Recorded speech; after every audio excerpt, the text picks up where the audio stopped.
Greetings everyone, George Torquato here, winemaker, Cinnabar Winery here with Frank Keats, tasting room manager, Cinnabar Winery. We're going over our lot 920 Tripartite. Tripartite is a proprietary name that we came up with. Tripartite, the meaning of the word is something that is composed of three individual units. Since this is a Rhone blend composed of three different wines, we thought the name would be fitting. George, I know historically in the Rhone, they make the famous GSM blends of Grenache, Syrah, and Mourvedre. I know we've tweaked this a little bit and replaced the Syrah with Petite Syrah. What was the thinking with that? You know, when I was putting the blend components together and doing the blends, I really like what the Petite Syrah did in this wine. You got to be careful with Petite Syrah because it can be very dominant in a blend. But when I put the Grenache, the Mourvedre, and this Petite Syrah, they all blended together seamlessly without one element sort of dominating. Mm-hmm. So I said, you know what? It's Petite Syrah this year, and I really think it came out well. I know you've done an incredible job, you and Alejandro, in finding great sources for these wines. Where did you locate the grapes for these? Well, the components in this wine, the Grenache is from Santa Barbara County, from the Watch Hill Camp 4 vineyard. Really, I think, does a nice job down there with Grenache, just really expressive wine. The Petite Syrah and the Mourvedre are from Paso Robles, and I just love the Rhones down there in Paso also. So it's a blend of two appellation, and it's a blend of three different vintages. The Mourvedre is 2008, the Petite Syrah is 2009, and the Grenache is 2010. And I think the freshness of the Grenache, being 2010, blended with the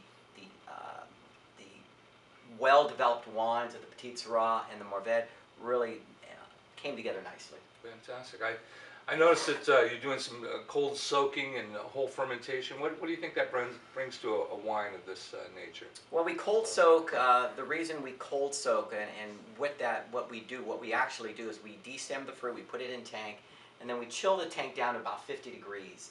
And that allows the more subtle, the more delicate aromas and flavors to come out of the fruit without the presence of alcohol. Once alcohol starts to be formed in the wine, you get the bigger tannins, and you don't get the more delicate flavors and aromas.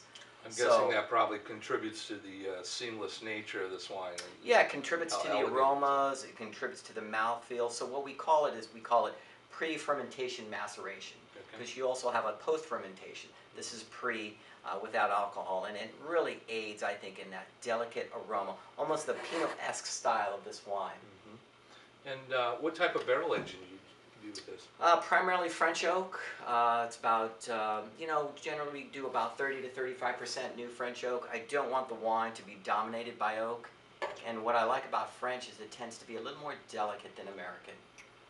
So it tends to be a little more light-handed with the wine, and so this is primarily French oak. Boy, I'm picking up some of that classic sour cherry off that Grenache, huh? Mm. Yeah, nice. Boy, like you said, yeah. The Petite Syrah definitely doesn't dominate that. Yeah, in these type of blends, I like the Grenache to come through a little bit more because it is a little more delicate. I like the sour cherry, the cranberry. I like this more the red fruit characteristics. I mean, maybe even a little strawberry from the Mourvedre. Exactly. Yeah. Yeah. In fact, you do get in the back of the palate. I get the Mourvedre, that strawberry characteristic. Mm-hmm. I get some nice wet soil, little minerality, sort of a whetstone. People say whetstone. What is whetstone? Well, go lick a rock. No, there's just that mineral earthiness that you get. Maybe even a little touch of a black pepper spiciness from the Petite Syrah? Oh, definitely. There's some nice spice in the aroma. So each one of those varietals brings something to the party in this wine. They do. I think they each have a little bit of that earthy component, but they also bring sort of a unique fruit characteristic to the wine. Well, I'm excited to introduce these to our wine club members. Another noble effort here, George. Well, thank you, Frank. Cheers. Enjoy. Thank you.